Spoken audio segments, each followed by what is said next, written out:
Veg के बारे में कुछ चर्चा करेंगे। जी सर। जी नहीं, आप शुरू कीजिए, रिकॉर्डिंग हो रही है। जी सर, जी सर, थैंक यू सर। तो जैसे ही प्रदीप जी भाई साहब ने मुझे इस वेबिनार के बारे में, मैं बीच बीच में भी जुड़ता रहा हूँ, और लास्ट वीक जैसा कि भाई साहब ने डिस्कशन किया, उस समय मैं ऑफिस में ही था, तो भाई साहब ने कहा कि अपन ऐसा एक वेबिनार इम्यूनिटी के ऊपर भी रखना चाह रहे हैं। तो ये मेरा एक सौभाग्य था कि मैंने इस इम्यूनिटी हेल्दी वेज, बिकॉज मैं इतने लगभग 21 वर्षों से इस फार्मेसी प्रोफेशन के साथ जुड़ा हुआ हूँ।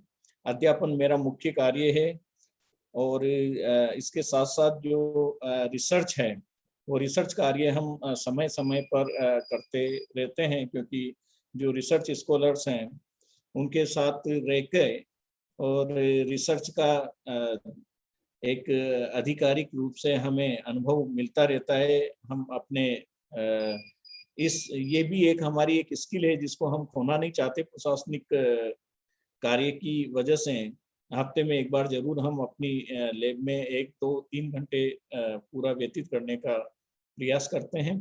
तो औषधीय पौधों पे जहाँ तक मेरा मानना है, जितना भी हम नेचुरल वे में, प्राकृतिक वे में अगर हम अपनी दिनचर्या को रखें, डेली लाइफ और लाइफ स्टाइल, जो हमारे लाइफ हैबिट्स हैं, अगर हम उसको जिसे कहते हैं एक सामूहिक रूप में रखें, बैलेंस रूप में अगर व्यतीत करते हैं, अपने जीवन को हम जीते हैं, तो मुझे नहीं लगता कि हमें इम्यूनिटी या किसी इम्यूनिटी के बारे में, इम्यूनिटी के कम होने के बारे में, या किसी बीमारी के प्रवेश करने के बारे में, या बीमारी के बढ़ने के बारे में, हमारे शरीर की वीकनेस को हम आगे बढ़ने दें, ऐसा मेरा मानना है।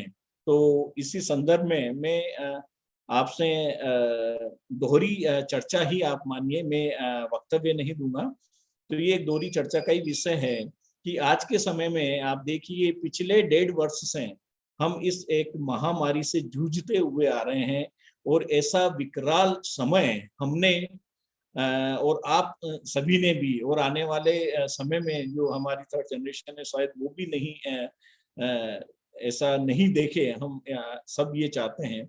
लेकिन उसके लिए क्या ऐसा हमारे साथ ही हुआ है? ऐसा नहीं है। ये पूरा एक पेंडेमिक है जो कि पूरा प्लेनेट पे इस समय त्रासदी का रूप लेके, और जो कोरोना, जो कोविड-19 जिसको नाम दिया गया है, वो अपनी पूरी त्रासदी फैलाए हुए हैं। तो आप देखिए, इस परिप्रेक्ष्य में जब हम विचार करते हैं तो हमें यही अनुभव होता है कि हमारा जो बायोलॉजिकल सिस्टम है, हमारी जो बॉडी है, जो हमारे शरीर की जो संरचना है, अगर वैसे देखा जाए तो हम ही एक ऐसे जीव हैं इस पूरे ग्लोब के ऊपर, पूरे प्लेनेट के ऊपर। देखिए, आप सबसे बड़ा सौभाग्य तो ये है कि हम इस धरती पे हैं। ये जो धरती हमारी माँ है, इसके ऊपर है, ये माँ है, क्योंकि ये पंच तत्व यहाँ हैं। अग्नि, वायु, पानी, सब कुछ हमारे, वनस्पति, सब कुछ यहाँ है, जो कि हम दूसरे प्लेनेट पे सर्च कर रहे हैं अभी भी, और वहां नहीं है। तो हम जीवों की अभिलाषा तो रखना बड़ी मूर्खता वाली बात होगी। ये एक इतना जो हमारे को एक ईश्वर का एक वरदान मिला हुआ है कि हम ऐसे प्लेनेट पे रह रहे हैं जिसका भौगोलिक वातावरण एक उस जीव के लिए जो कि सबसे ज्यादा कॉम्प्लेक्स है। हमारा शरीर, एक मानव शरीर जो है, ये एक सोफिस्टिकेटेड ऑर्गन बॉडी है, जिसे मैं कहता हूँ सबसे कॉम्प्लेक्स, सबसे जटिल, सबसे कलिष्ठ जो है वो सिस्टम है हमारा। आप देखिए, इस जो हमारे जिसे हम एनाटॉमी और फिजियोलॉजी बोलते हैं, 2 टर्म हम यूज करते हैं। तो एनाटॉमी तो सभी का लगभग एक ही है, और फिजियोलॉजिकल सिस्टम वो वेरिड करते रहते हैं। तो फिजियोलॉजिकल सिस्टम की जब हम बात करते हैं तो हम इम्यूनिटी को भी वहाँ रेफरेंस मान के और आगे चलते हैं, क्योंकि इम्यूनिटी जो है उसको अगर हम वास्तविक तौर पे देखें तो इम्यूनिटी जो वर्ड है वो प्रतिरक्षा जिसको हम बोलते हैं, जैसे किसी भी फिजिकल एंटाइटी का अगर हमें डिफेंस करना है तो हम हमारा अपना भी डिफेंस करना होता है, हम उसको रक्षा बोलते हैं, डिफेंस जिसको हम बोलते हैं। लेकिन इम्यूनिटी जो होती है वो सेल्फ होती है, सेल्फ फॉर सेल्फ, हमारा खुद अपना सेल्फ अपने सेल्फ के लिए वर्क करता है। तो सेल्फ फॉर सेल्फ जनरेटिंग जो सेल्स होती है वो इम्यूनिटी के कारक होते हैं, वो फैक्टर्स होते हैं, वो एलिमेंट्स होते हैं जो हमारे शरीर के अंदर गॉड गिफ्टेड होते हैं। अब आप देखिए, हम कहेंगे अगर वो गॉड गिफ्टेड होते हैं तो फिर हम बाहर से क्यों इम्यूनिटी मींस बूस्टिंग एजेंट लेते हैं, तो उसके लिए हम चर्चा करेंगे। लेकिन अगर हम एक सामान्य रूप में माने तो क्या आप ये देख पा रहे हैं जो एक स्लाइड मैंने शेयर किया हुआ है आपके साथ?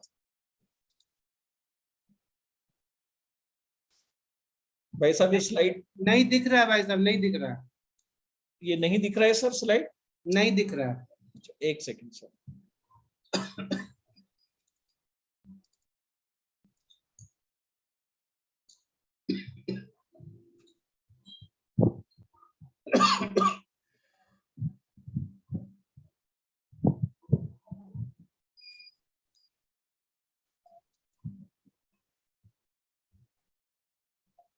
हाँ, अब दिख रहा है भाई साहब, दिख रहा है। जी सर, जी सर।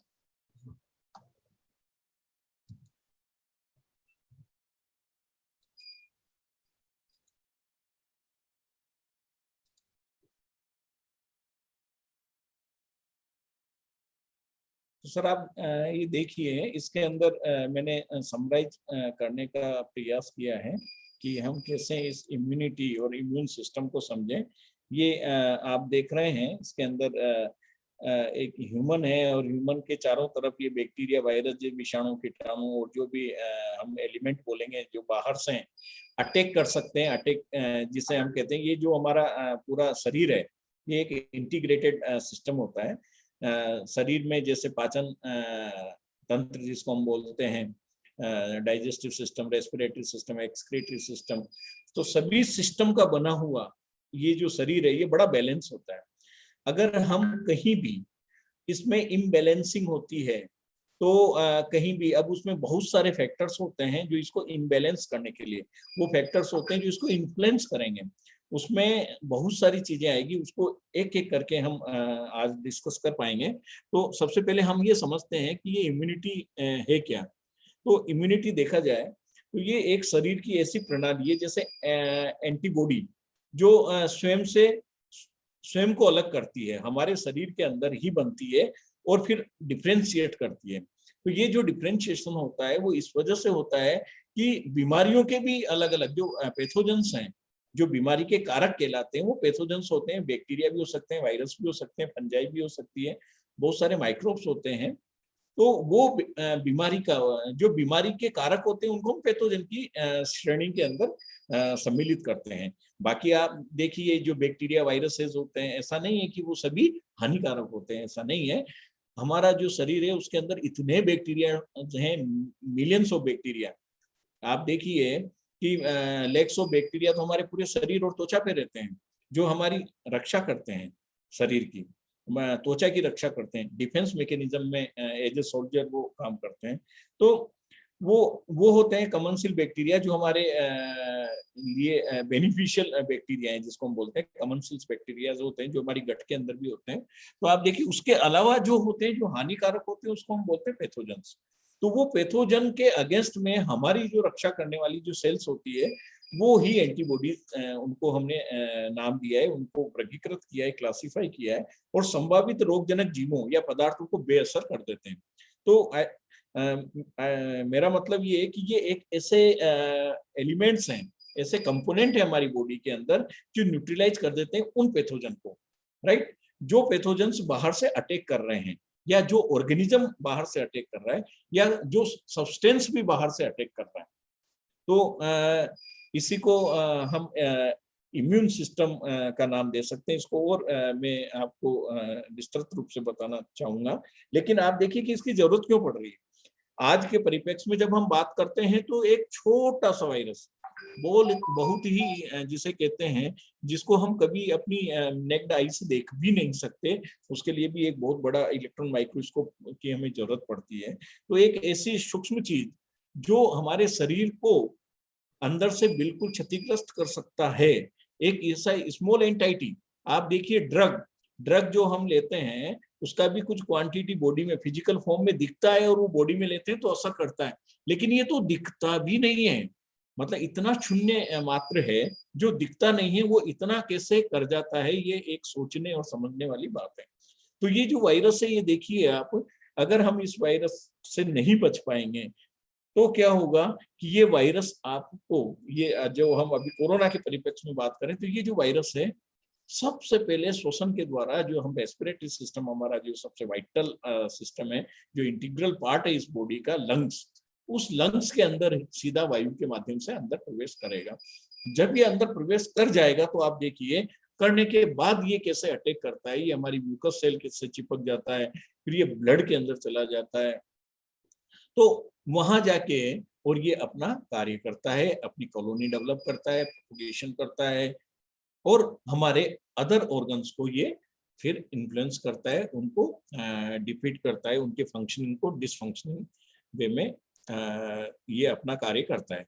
जो अलाइन सिस्टम है, जो हमारी बॉडी है, वो जितने सिस्टम से बनी हुई है, हर सिस्टम दूसरे सर्किट से जुड़ा हुआ है। अगर कहीं भी थोड़ा सा, जैसे अपन बिजली के अंदर देखते हैं फ्लक्चुएशन आता है, फ्लक्चुएशन से अगर एक बार भी फ्लक्चुएशन वोल्टेज का आता है तो आगे की लाइन पूरी डिस्टर्ब हो जाती है। सेम उसी वे में हमारी बॉडी का जो सिस्टम है, उसके अंदर इलेक्ट्रॉनिक सिस्टम भी है, इलेक्ट्रिकल सिस्टम भी है, मैकेनिकल सिस्टम भी है, और केमिकल सिस्टम भी है। अब आप देखिए, ये चारों सिस्टम जब इकट्ठे काम करते हैं तब जाके हमारी बॉडी जो है सिंक्रोनाइज वे में अपनी पूरी फंक्शनिंग को करती है, और तब जाके हमारी फिजियोलॉजी जो कंडीशंस है वो नॉर्मलाइज वे में रहती है। तो आप देखिए कि अगर हम यहाँ केयरफुलनेस नहीं रखते हैं, अगर हम यहाँ भी केयर नहीं कर पाते हैं, तो फिर यही चीज जिसको हम बोलते हैं कि ग्लोबल पेंडेमिक का रूप ले लेती है। अदरवाइज जितने भी पैथोजेंस होते हैं उनको हम जनरली एपिडेमिक्स में लाते हैं कि यार एपिडेमिक डिजीज है, ये कोलेरा हो गया, ये आपका जिसे हैजा बोलते हैं, ये हो गया, तो ये एपिडेमिक्स में आती थी। लेकिन नहीं, ये तो पेंडेमिक हो गया, तो पूरे ग्लोबल के ऊपर इसने अफेक्ट दिया है। तो आप देखिए, कभी रेशेस पर्टिकुलर रीजन के अंदर कोई बीमारी होती है तो उसको हम एपिडेमिक बोलते हैं, लेकिन जब ये पूरी ह्यूमैनिटी की बात आती है तो हम उसको एक ग्लोबल पेंडेमिक का नाम देते हैं। अब आप देखिए कि बेसिक इम्यूनिटी क्या होती है, और इम्यूनोलॉजी के बारे में हम बात करें तो आप देखिए, इम्यून सिस्टम जो होता है, ये पूरा इम्यून सिस्टम अब सिर्फ लंग्स से संबंधित नहीं है, पूरी बॉडी जो है उसका हर पार्ट जो है वो उसमें इन्वॉल्व रहता है। आप देखिए, हमारे जो टिश्यूज होते हैं, सबसे छोटी इकाई अगर हम शारीरिक इस संरचना की देखें, इस बॉडी की देखें, तो सबसे छोटी जो यूनिट होती है हमारी बॉडी की वो होती है सेल, और सेल कंपोज होके बनते हैं टिश्यूज, और जितने भी टिश्यूज हैं, अलग अलग काइंड के जो टिश्यूज होते हैं वो सब मिलके एक ऑर्गन का निर्माण करते हैं, और जितने भी ऑर्गन्स होते हैं वो एक सिस्टम का निर्माण करते हैं, और उन सब सिस्टम का जो कंपोजिट होता है वो एक सुंदर सी बॉडी के रूप में आप और हम लोग इस सृष्टि पे रहते हैं। अब आप देखिए कि ये जो सेल टिश्यूज हैं ये मॉलिक्यूल मीडिएटेड होते हैं, तो इम्यून सिस्टम जो हमारा वो मॉलिक्यूलर लेवल पे वर्क करता है। फिर हम बात करते हैं जिसको हम बोलते हैं इम्यून सिस्टम, मीन्स हमारी प्रतिरक्षा प्रणाली, यानी कि सिस्टम है, इस वजह से हम इसको प्रणाली का नाम दे रहे हैं। दूसरा प्रतिरक्षा, तो जब बात आती है इम्यूनिटी की तो हम उसको प्रतिरक्षा के रूप में हम उसको संबोधित करेंगे, जो कि resistance of a cell to pathogen and their toxic effect. तो पैथोजन जो होगा, होस्ट टू पैथोजन जो होगा उसको रेसिस्ट करेगा, ये हमारी इम्यूनिटी को हम देखते हैं। देन इम्यून रेस्पॉन्सेज, तो हर शारीरिक संरचना, बॉडी स्ट्रक्चर का अपना एक अलग इम्यून रेस्पॉन्स होता है। इसी वजह से कहते हैं कि अलग अलग रेसेस की इम्यूनिटी अलग अलग होती है। It may varied from region to region also, it may varied from races to races also. आप इसमें देखिए, अगर हम उसको थोड़ा सा और विस्तृत रूप से मैं आपको बताना चाह रहा हूँ कि जो इम्यूनिटी ये रहेगी हमारी, इसको हम दो उसमें विच्छेद कर सकते हैं। आप देखिए इन्नेट इम्यूनिटी जो कि गॉड गिफ्टेड होती है, जो ईश्वर के द्वारा जब हम इस धरती पे आते हैं, जब जन्म होता है नियोनेटल का, तब ये इनेट इम्यूनिटी कहलाती है। और ये इसका अर्थ ही अंतस्थ है, जो पहले से हमारे शरीर के अंदर मौजूद रहती है, और इसे ही हम इनेट इम्यूनिटी का नाम देते हैं। ये प्रतिरक्षा तंत्र के इस वाले जो सिस्टम में इनेट जो है वो संरचना रसायन यानी स्ट्रक्चर होगा, केमिकल्स होंगे और सेल्स होगी, तो ये इम्यूनिटी का पार्ट होती है। अब रसायन कौन से होंगे, सेल्स कौन सी होगी, उसके बारे में तो विस्तृत जानकारी अभी मैं आपको नहीं दे पाऊंगा, लेकिन हम इसके बारे में जहां जहां रेफरेंस की जरूरत होगी मैं आपसे डिस्कस करूंगा। लेकिन जो प्राचीन समय से जीवों के पास रहती है, यानी कि आप और हम, ये सभी में होती है, एनिमल्स में भी होती है और हम में भी होती है, यानी वो केवल मनुष्यों में ही नहीं, अन्य जीवों के अंदर भी ये सारी प्रणाली जो अंतस्थ जो गॉड गिफ्टेड होती है, ये उसके अंदर होती है, और जो संक्रमणों से शरीर की रक्षा करती है। आप देखिए जो डॉग होते हैं, डॉग्स स्ट्रीट डॉग होते हैं, जो केटल्स होते हैं, ये ऑटो इम्यूनिटी से ही अपने आप में इनका ट्रीटमेंट होता है। इनको कोई कभी ना एंटीबायोटिक की जरूरत होती है, नहीं कभी हम वैक्सीन को देते हैं। तो अंतस्थ जो इनेट इम्यूनिटी सिस्टम जो है, सबसे पहले किसी कीटाणु के शरीर में दाखिल होने पर, जैसे आप यूँ समझिए कि जैसे ही बॉर्डर पे कोई भी जो हमारा एनिमी है, जो भी कोई शत्रु जब एंटर करता है, उसी प्रकार जब कोई कीटाणु या विषाणु, जिसको बैक्टीरिया वायरसेस बोलते हैं, वो जैसे ही अटैक करते हैं हमारी बॉडी पे, ये बहुत उन्नत और विशिष्ट मतलब नहीं होता, लेकिन ये जो तंत्र है, ये कोशिकाओं की अलग अलग शत्रुओं की पहचान करने का इनको इतना अनुभव नहीं होता है इस इनेट इम्यूनिटी को, क्योंकि ये जो है ये मदर टू प्लेसेंटल कोड के थ्रू उसमें नियोनेटल में आती है। तो शत्रु को मुठभेड़ में नष्ट कर देने के बाद ये कोशिकाएं इस युद्ध की कोई स्मृति यानी मेमोरी भी अपने आप में नहीं रहती। जब लड़ाई होती है उसके बाद ये याद नहीं रहती, इनको मतलब मेमोरी सेल डेवलप नहीं होती और नहीं ये रखती है। तो इन सब बातों को ध्यान में रखते हुए प्रतिरक्षा तंत्र के दूसरे हिस्से में हमें जरूरत पड़ती है, और उसको हम बोलते हैं अर्जित प्रतिरक्षा। ये अंतःस्थ प्रतिरक्षा की बात की। फिर हम जो है एक्वायर्ड इम्यूनिटी के उसमें जाते हैं कि अगर कोई ऐसा बैक्टीरिया वायरस अटैक करता है तो फिर हमें खुद वो इम्यूनिटी डेवलप करनी होगी। तो जब हम सेकेंड फेज में बात करते हैं तो हम अर्जित प्रतिरक्षा की बात करते हैं, जिसको एक्वायर्ड और एडेप्टिव इम्यूनिटी हम कहते हैं। वो जो हमारे पास है ही नहीं, हमारे पास नहीं है, लेकिन हमें उसकी जरूरत है, क्योंकि जो पैथोजन है वो अटैक कर रहे हैं, अनजाने शत्रु जो हैं वो आ रहे हैं। तो जब अनजाने शत्रु अगर आप पे अटैक करेंगे तो आपको एक नई ना कोई स्ट्रेटेजी डेवलप करनी होती है किसी भी सिस्टम में। तो हमारे बायोलॉजिकल सिस्टम के अंदर मेमोरी सेल वो वाली होती नहीं है, इस वजह से हमें एडेप्टिव इम्यूनिटी या एक्वायर्ड इम्यूनिटी के और देखना होता है, और हमें पाना है वो जो भाग जो विरासत में नहीं मिला, क्योंकि पहला वाला जो था हमारा इनेट इम्यूनिटी वो हमें विरासत में मिला हुआ था, ये विरासत में नहीं मिला है। तो जो चीज विरासत में नहीं मिली है उसको तो हमें डेवलप करना होगा। तो प्रतिरक्षा तंत्र के लिए ये अधिक उन्नति वाला भाग है, और इसमें जो रसायन और कोशिकाएं ये विशिष्ट होती है। इसी वजह से ये सेल डिटर्मिनेंट्स जो है स्पेसिफिक होते हैं, सेल एंटीजन इनके स्पेसिफिक होते हैं। तो आप देखिए खास रसायन और खास जो स्पेशल जो सेल्स होती हैं ये कीटाणुओं से लड़ते हैं, राइट। और प्रत्येक किस्म के कीटाणुओं के शरीर में प्रवेश करने पर खास किस्म के स्पेसिफिक वैरायटी के प्रतिरक्षक जो कोशिकाओं का विकास होता है, जो कीटाणुओं से लड़के उन्हें नष्ट करती है, और लड़ाई में इन कीटाणुओं को हारने के बाद ये कोशिकाएं अपने भीतर इन हराए गए कीटाणुओं की स्मृति रखती है। यानी कि अब आप इसको ऐसे समझिए कि यही एक जिसे हम कहते हैं जिसे आप वैक्सीन की बात करते हैं, ये वही है, ताकि भविष्य में दोबारा आक्रमण होने पर इसे आसानी से रोका जाए।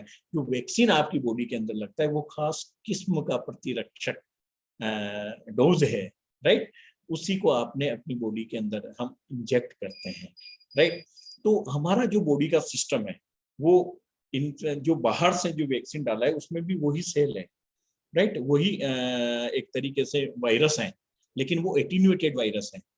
तो वो एट्यूनेटेड यानी उनकी पैथोजेनिसिटी खत्म कर दी, लेकिन उनके जो आउटर कलर है वो पहचान में आ रहा है हमारी बॉडी को, तो वो मेमोरी सेल डेवलप कर रहा है। समझ रहे हैं ना आप?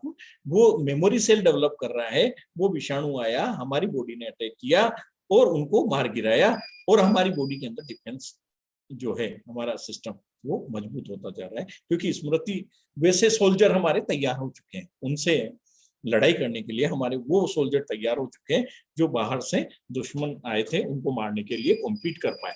तो ये एक ट्रेनिंग है, ये हमारे बायोलॉजिकल सिस्टम अपने आप में एक ऐसी ट्रेनिंग के थ्रू हमारी प्रतिरक्षा करता है। तो आप इसमें देखिए, लिम्फोसाइट सेल होती है, इसमें टी लिम्फोसाइट, बी लिम्फोसाइट, अलग अलग सेल होती है जो काफी समय तक फिर हमारी बॉडी में प्रतिरक्षा का कार्य करती है।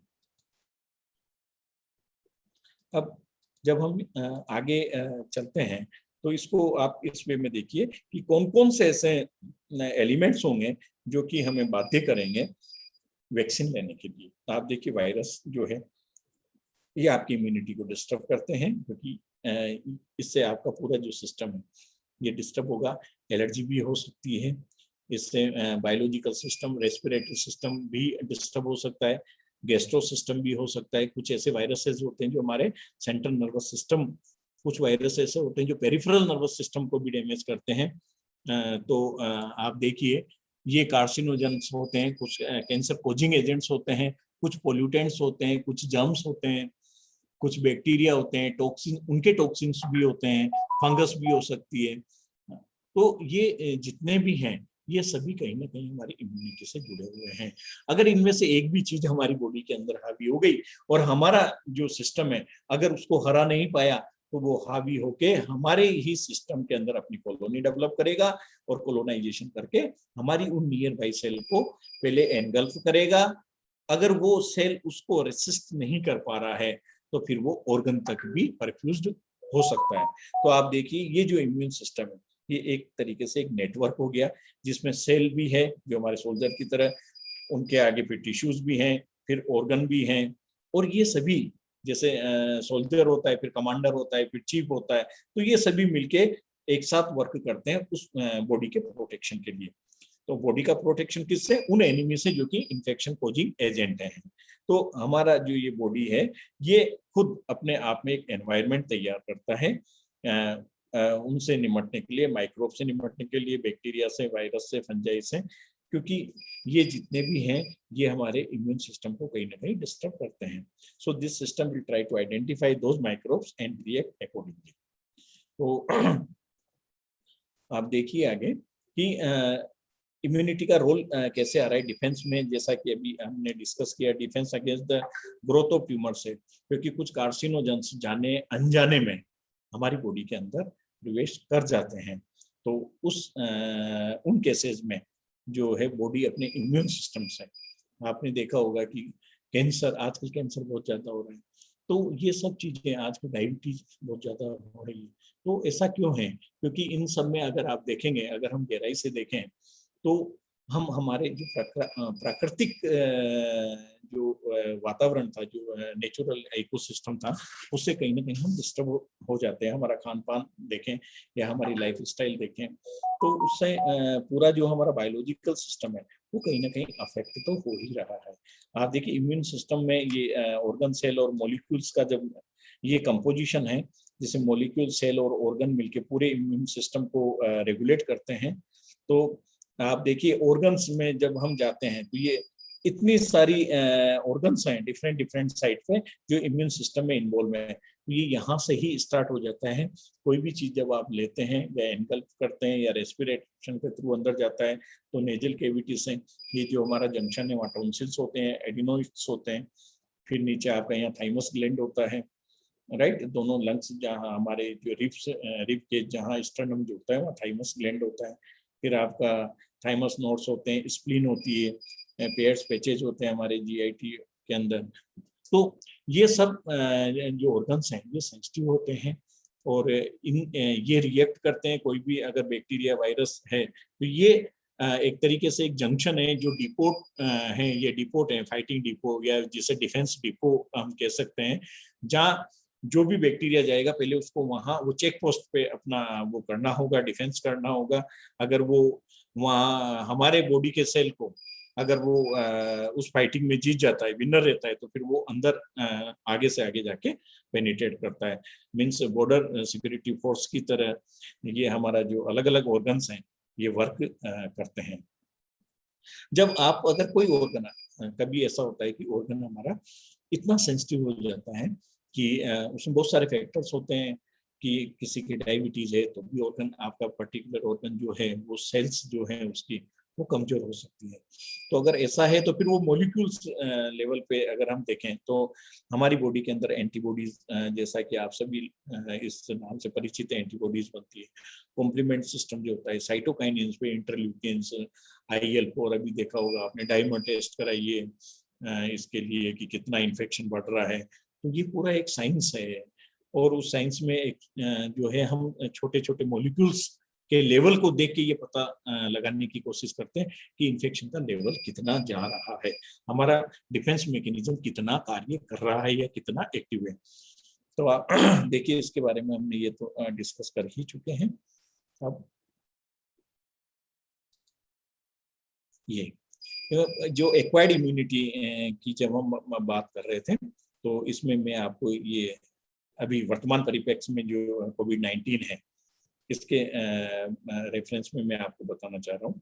तो ये जो वायरस है ये शरीर में प्रवेश करने के बाद हमारे इम्यून सिस्टम को, तो ऑब्वियसली ये इनेट और एक्वायर्ड दोनों को एक्टिवेट कर रहा था और कर रहा है ना। ये विषाणु से भरी जो कोशिकाओं को तरह तरह से नष्ट करने की कोशिश, जैसे आप सभी को मालूम है कि इसका पता ही नहीं चल पा रहा था कि लंग्स से कहाँ जा रहा है, कभी ये हार्ट को कोलैप्स कर रहा है, कभी ब्रेन में, कभी आईज में। ये तो ये विषाणु इतने ज्यादा सक्रिय होते हैं, अगर आपका बॉडी सिस्टम, अगर आपकी एक्वायर्ड इम्यूनिटी या इनेट इम्यूनिटी ने इनको किल नहीं किया या इनको सुपर इम्पोज नहीं किया तो जाहिर है कि ये अंदर जाके और आप कॉलोनी डेवलप करेंगे। तो ऐसे में जो आपकी नेट जो इम्यूनिटी है वो प्रतिरक्षा, ये उसका जिम्मा बन जाता है और वो उचित कोशिकाएं और रसायन का विकास करके इस विषाणु को शरीर से निकालने की रक्षा करती है, जो कि हम वैक्सीन का अभी ले रहे हैं। ऐसे में जो वैक्सीन का जो निर्माण किया गया, तो ये जो निर्माण होता है ये भी प्रतिरक्षा तंत्र की उचित ट्रेनिंग कराकर ही अर्जित किया जाता है।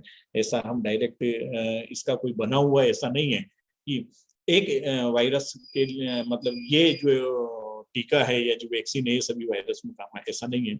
और ये जो स्पेसिफिकली जो आज हम कोविड-19 सार्स कोविड-2 की जब हम बात करते हैं तो ये तो स्पेसिफिक है, ये तो इंजीनियर्ड वायरस है देखा जाए तो, जो कि स्पेसिफिक वैसे तैयार किया गया है, उस मॉलिक्यूल को तैयार ही स्पेसिफिक वे से किया गया है ताकि उसको रिकॉग्नाइज नहीं कर पाए हमारी बॉडी की सेल।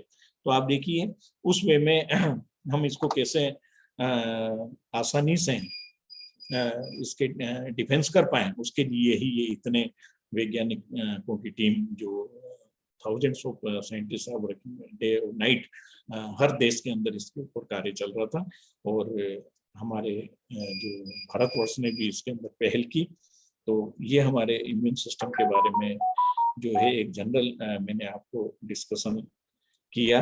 अगर अभी तक जैसे कोई भी अगर आपकी क्वेरीज है या कोई ऐसा आपके अंदर क्वेश्चन है तो आप मेरे से अभी हम डिस्कस कर सकते हैं।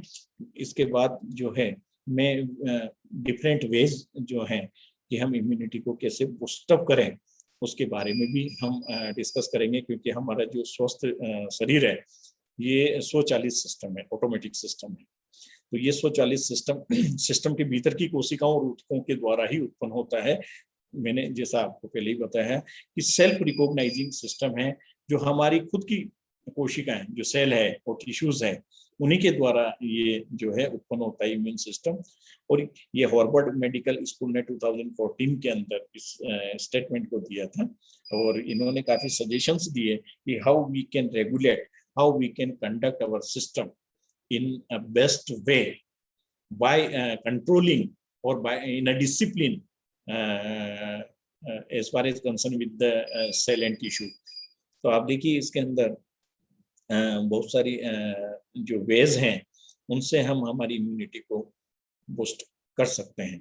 तो उसमें जैसे आजकल की जो लाइफ स्टाइल है उसमें बदलाव लाना सबसे ज़्यादा जरूरी है। इन्होंने जो हार्वर्ड यूनिवर्सिटी के जो प्रोफेसर्स जो टीम थी उन्होंने तो ये कंक्लूड किया कि वहाँ स्मोकिंग बहुत ज़्यादा करते हैं, तो डोंट स्मोक। भाई स्मोकिंग अगर आप करेंगे तो ये फ्री रेडिकल जनरेट करता है। स्मोकिंग की वजह से हमारी बॉडी जो है फ्री रेडिकल जनरेट करती है, ऑक्सीडेशन होता है, रेट ऑफ ऑक्सीडेशन होता है, तो rate of chain oxidation chain भी बनती है, कहीं ना कहीं आपकी इम्यूनिटी उससे इन्फ्लुएंस होती है। तो आप देखिए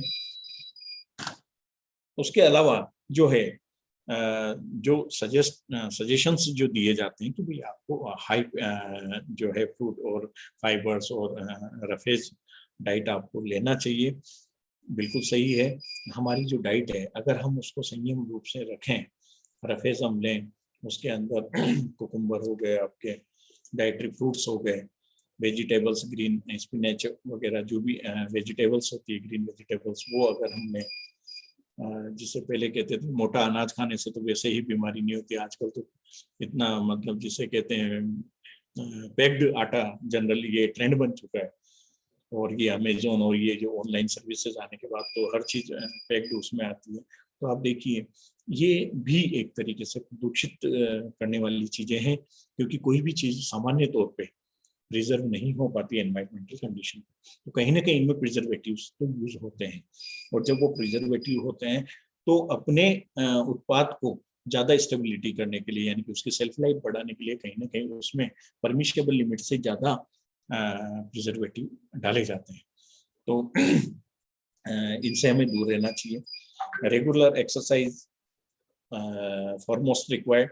अगर आप रेगुलर एक्सरसाइज करते रहेंगे तो हमारा मैकेनिकल सिस्टम जो है वो दुरुस्त रहेगा, और मैकेनिकल सिस्टम जब आपका दुरुस्त रहेगा तो केमिकल सिस्टम भी आपका दुरुस्त रहेगा, hormonal enzymes everything will be regularise maintain. और जब आप एक्सरसाइज करेंगे तो ऑब्वियसली जो हमारा बॉडी वेट है, जो हेल्थ है, बॉडी मास इंडेक्स है, वो बैलेंस रहेगा, और वो सब बैलेंस रहेगा तो हमारा ब्लड प्रेशर भी बैलेंस रहेगा। तो हमें अपनी जो संयम के साथ जो डाइट है वो उसके ऊपर कंट्रोल रखना चाहिए। हमारी लाइफ स्टाइल को हमें थोड़ा सही रखना चाहिए। नो डाउट कि हम आज इस परिप्रेक्ष्य में जो व्यवसायिक परिप्रेक्ष्य में जब बात करते हैं, प्रोफेशनल एरा में बात करते हैं, अर्बनाइजेशन की जब हम बात करते हैं, तो बहुत सारी चीज़ों को हम कंट्रोल नहीं कर पाते, बियॉन्ड द लिमिट होता है। तो लेकिन फिर भी हम उसको किसी हद तक ही रखें। और अब आप देखिए जब हम इसकी बात करते हैं, स्लीप की बात करते हैं, डे नाइट शिफ्ट होता है, ऐसा नहीं है। स्लीप की वजह से भी इम्यूनिटी आपकी बहुत डिस्टर्ब होती है। दिस में भी समटाइम मेजर कॉज। आप मीन्स एक बहुत ही रोचक तथ्य मैं आपको बताना चाहता हूँ। मैं न्यू जर्सी में 26 एवेन्यू करके स्ट्रीट है, वहाँ एक चर्च है। वहाँ मैं जब गया तो चर्च के अंदर उन्होंने फिजिशियन पादरी भी रखे हुए हैं, जो फादर्स थे उनके, उनके अलावा 9 फिजिशियंस उन्होंने रखे हुए जो कर्टेन के पीछे रहते थे। और वहाँ वो लोग आते थे जो कि निंद्रा से इंसोम्निया पेशेंट थे, जिनको मीन्स आप देखिए कि अमेरिका में 52 मिलियन पिल्स, स्लीपिंग पिल्स वहाँ डेली लोग लेते हैं। तो ये वहाँ का तो इतना ज्यादा अवसाद की स्थिति में वो लोग उस समय थे, और आज तो और ज्यादा वो नंबर बढ़ा होगा। तो आप देखिए कि वो ऐसा क्यों था, क्योंकि वहाँ जो लाइफ स्टाइल थी, रात को 1 बजे सोना, 2 बजे सोना, 9 बजे उठना है, 10 बजे उठना। तो आप देखिए कि ये जो हम कहते हैं कि क्या है, नींद का कोई टाइम होता है, 4 घंटे, 5 घंटे, 6 घंटे नहीं, right time for the right period of time, सही समय पे सही समय के लिए। अगर आपको 7 घंटे नींद लेनी तो 7 घंटे आपको नींद लेना सही समय पे ही चाहिए। दिन, ये हमारा बायोलॉजिकल सिस्टम है। सर्केडियन रिदम आपका डिस्टर्ब होता है। अब कुछ हार्मोन्स ऐसे होते हैं जो सिर्फ रात के अंधेरे में, जो हमारा बायोलॉजी है, जब हम गहरी नींद में जाते हैं उसके बाद ही एक्टिव होता है। तो दिन में आर्टिफिशियल एनवायरनमेंट क्रिएट करके एसी चला के या कर्टेन लगा के अगर हम सोएंगे तो वो हार्मोन रिलीज नहीं हो पाएंगे। तो आप देखिए बहुत सारे ऐसे वेज हैं जिससे हम हमारी इम्यूनिटी को राइट डायरेक्शन में लेके आ सकते हैं। अब सबसे अहम जो मैं बात करना चाहता हूँ वो खान पान के विषय में बात करना चाहता हूँ, जो कि एक बहुत ही जिसे कहते हैं वाइटल फैक्ट है आज के समय में, और जिससे हम दूर होते जा रहे हैं। लोग कहते हैं भाई खाने से तो स्वाभाविक है कि अच्छा खान पान रहेगा तो वैसे ही बीमारी से दूर रहेंगे आप। तो इस वे में जब हम बात करते हैं तो हेल्दी न्यूट्रिशनल डाइट आपको लेना जरूरी है, हेल्दी भी हो न्यूट्रिशनल भी हो। और न्यूट्रिशनल डाइट अगर आप लेते हैं तो वो डाइट आपको इम्यून सिस्टम को 100% एक्सीलरेट करेगा। तो उसमें जब हम बात करते हैं तो मशरूम जैसे हम लेते हैं, मशरूम जो है काफ़ी जो है विटामिन और राइबोफ्लेविन का सबसे बेस्ट सोर्स है। इसके अंदर नियासिन जो होता है वो विटामिन बी और नियासिन इसके अंदर बहुत प्रचुर मात्रा में पाया जाता है, जो कि हेल्थ के इम्यून सिस्टम के अंदर एक वाइटल रोल प्ले करता है। तो इस वजह से, और इसके अलावा इसमें आप देखिए जो नियासिन और राइबोफ्लेविन, अदरवाइज तो बाहर से टेबलेट लेने की जरूरत पड़ती है कि सप्लीमेंट टेबलेट रोजाना या हफ्ते में 2 बार आपको लेना चाहिए जैसा कि डॉक्टर रिकमेंड करते हैं। लेकिन अगर हम डाइट ही, हमारा डाइट चार्ट ही वैसा हो तो शायद मुझे नहीं लगता कि हमें बाहर से कोई भी मेडिसिन लेने की जरूरत पड़े। वो एंटी वायरल की तरफ भी वर्क करेगी, वो एंटी बैक्टीरिया की तरफ भी वर्क करेगी, वो एंटी ट्यूमर की तरफ भी वर्क उनका फंक्शनिंग रहेगा। फिर जैसे वाटरमेलन को रिकमेंड किया जाता है क्योंकि ये हमारी बॉडी के अंदर वाटर जो है उस कंटेंट को फुलफिल करता है। आप देखिए राइपन वाटर जो होता है ये भी बड़ा, जिसे कि मैजिकल फ्रूट में इसको इस कैटेगरी में हम रखते हैं क्योंकि ये इम्यून सिस्टम को स्ट्रेंथन करता है। कैसे करता है आप देखिए, इसमें होता है ग्लूटाथायोन। ये जो ग्लूटाथायोन जो एक पर्टिकुलर एलिमेंट है ग्लूटाथायोन, ये जो अपना रेड जो फ्लैश होता है उसके अंदर होता है, और ये इम्यूनिटी का एक इससे भी इम्यूनिटी जो है वो बढ़ती है। आप देखिए फैक्ट्स में आपको बता रहा हूँ, पहले भी बचपन में भी पेरेंट्स बादाम खिलाते थे और आज हम भी बच्चों को खिलाते हैं, लेकिन पहले ये बोलते थे। अब आजकल तो वो मिक्स जो आलमंड और इसका पाउडर आता है और बच्चों को दूध में देके वो कर देते हैं। चलिए कुछ तो जा रहा है, लेकिन अगर उसी बादाम को हम अगर पानी में गला के देते हैं तो उसका रूप चेंज हो जाता है, उसकी बॉडी के अंदर प्रतिक्रिया चेंज हो जाती है। तो और उसको हम अगर ग्राइंड करके देते हैं तो उसकी प्रतिक्रिया अलग होती है। जो ये होता है आपका आलमंड, ये इसके अंदर माइक्रो न्यूट्रिएंट्स होते हैं, ट्रेस एलिमेंट्स होते हैं, कुछ ऑयल्स होते हैं। तो ये भी अपने आप में एक बेस्ट इम्यूनो मॉड्यूलेटर हम कैटेगरी में रखते हैं। फिर आपका ग्रेप सीड हो गया, जो ग्रेप्स होते हैं इसके अंदर आप देखिए जो ग्रेप्स होते हैं फाइटोस्टेरोल्स होते हैं, और स्टेरोल्स हमारी बॉडी का कंपोनेंट है, वो सेल टिश्यूज इन सबको नरिश रखता है। इस वजह से ब्रेन के लिए सबसे बेस्ट माना जाता है। जो इसमें अपना जो पोमग्रेनेट होता है तो इसके अंदर फाइटो जो यूनिकेलेजिन जो होता है वो एक बहुत एंटीऑक्सीडेंट की तरह वर्क करता है। वो मैं आपको थोड़ा सा और आगे अगर समय ने मुझे अलाउ किया तो मैं डिस्कस करूँगा। आप देखिए गार्लिक के बारे में तो हम सभी लोग जानते हैं, और इंडियन किचन जो ट्रेडिशन है ये वर्ल्ड वाइड अगर देखा जाए तो सबसे बेस्ट वो ट्रेडिशन है हमारा किचन ही अपने आप में औषधियों से भरा हुआ एक भंडार है। इसमें गार्लिक की जब हम बात करते हैं तो गार्लिक के अंदर कौन सी प्रॉपर्टी नहीं है। आप देखिए उसमें इम्यूनिटी सबसे बेस्ट इम्यूनाइजिंग सब्सटेंस की कैटेगरी में आता है, क्योंकि इसके अंदर कुछ ऐसे सब्सटेंसेस होते हैं जो किसी और में नहीं होते। सल्फर कंपाउंड इसके अंदर होते हैं जो कि एंटी वायरल और एंटी बैक्टीरियल की तरह वर्क करते हैं।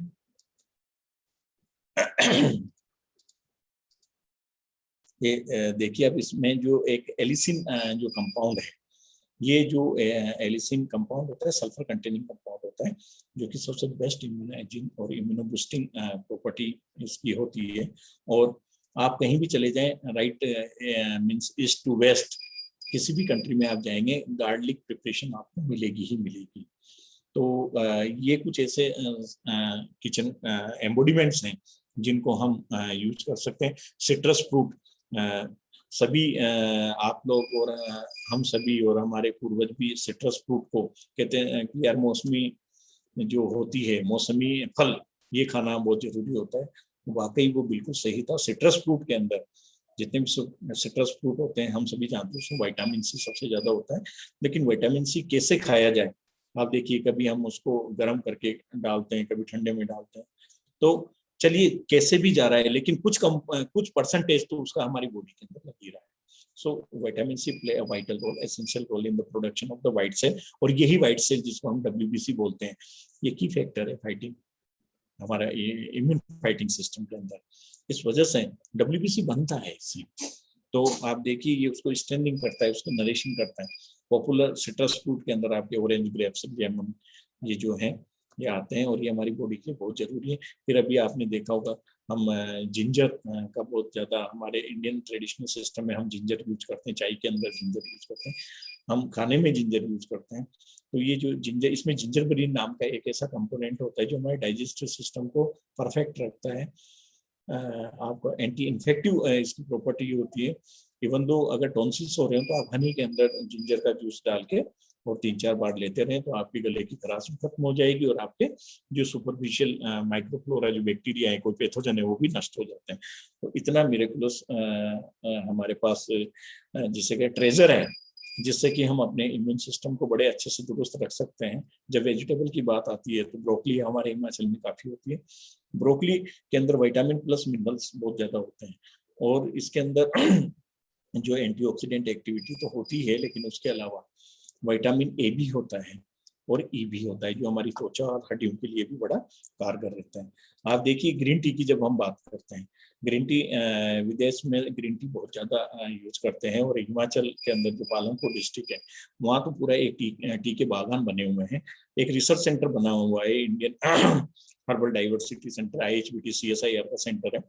अब आप देखिए कि इन सब चीजों पे जब रिसर्च के माध्यम से ही मालूम चलता है कि इनमें ऐसा क्या होता है, तो इनमें EGCG होता है जो एपिगैलेक्टिन कैटेचिन गैलेट होता है। ये एक्चुअली क्या है, हमारी जो टी होती है सभी में फ्लेवोनोइड्स होते हैं, लेकिन ये जो ग्रीन टी है स्पेसिफिक L-theanine होता है और L-theanine जो होता है ये हमारे गाबा लेवल को बढ़ाता है। गाबा एमाइनो ब्यूटाइरिक एसिड, तो ये जो होता है ये गाबा प्रिकर्सर होता है सेरोटोनिन और डोपामिन के लिए।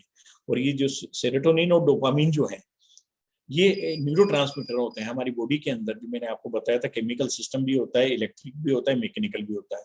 तो जब हम दुरुस्त होते हैं तो हमारी ये न्यूरोट्रांसमीटर्स रिलीज होते हैं and they work in the brain to regulate the emotions, mood, concentration.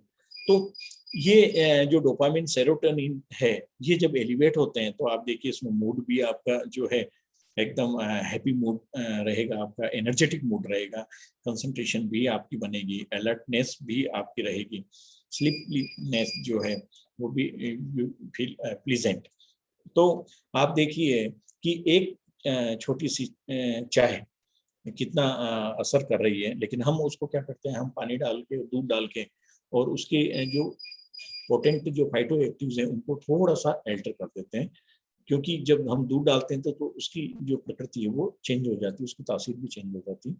तो अगर ग्रीन टी को ग्रीन टी के रूप में अगर आप नींबू के साथ लेते हैं, हॉट लेमन के साथ लेते हैं, हल्का सा ब्लैक पेपर डाल देते हैं, पाइपरीन, ब्लैक पेपर जो होता है काली मिर्च, उसके अंदर पाइपरीन होता है, मिरेकुलस मॉलिक्यूल है वो, जो पूरी बॉडी के अंदर आप देखिए डाइजेस्टिव सिस्टम से लेके एलर्जिक सिस्टम, इम्यून सिस्टम सबको दुरुस्त रखता है। पाइपरीन जो होता है जो ब्लैक पेपर का एक कंपोनेंट है वो। तो इन सब चीजों के माध्यम से आप जो है हमारे इम्यून सिस्टम को अच्छे से रख सकते हैं। जैसे स्पिनच की हम बात करते हैं, पालक, हरी सब्जियां जितनी भी, ये भी इम्यूनिटी को इतना बूस्ट रखती है।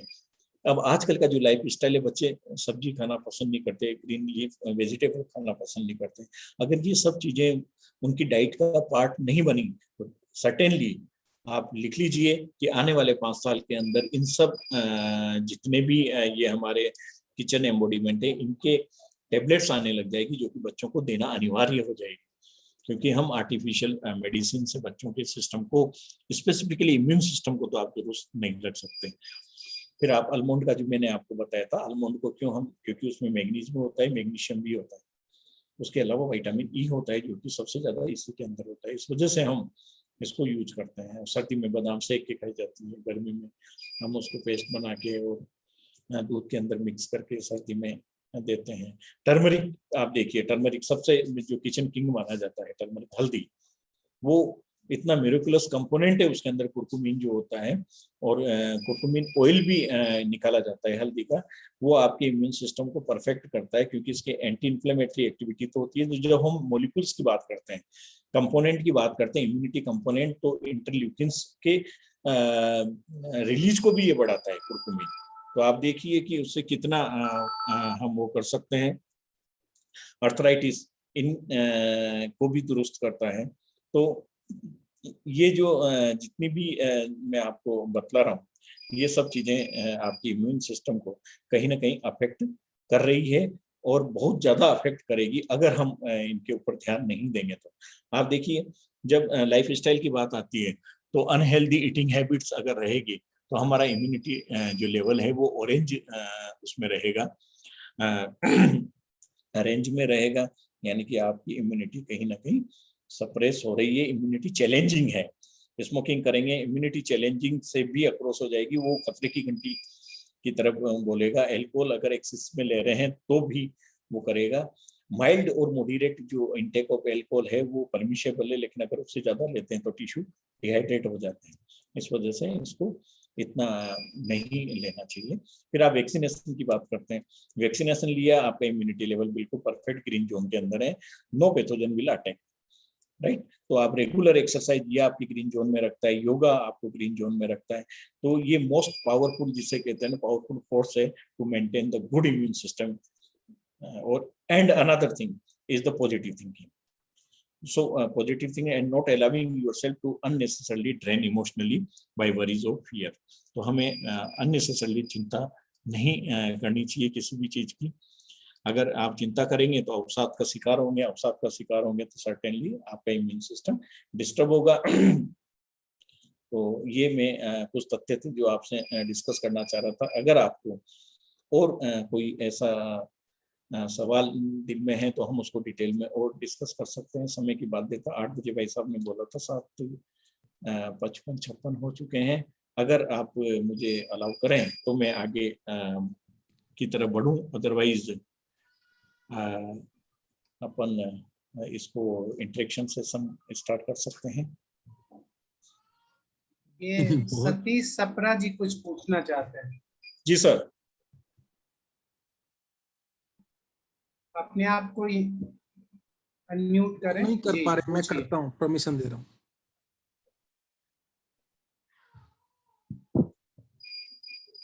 जी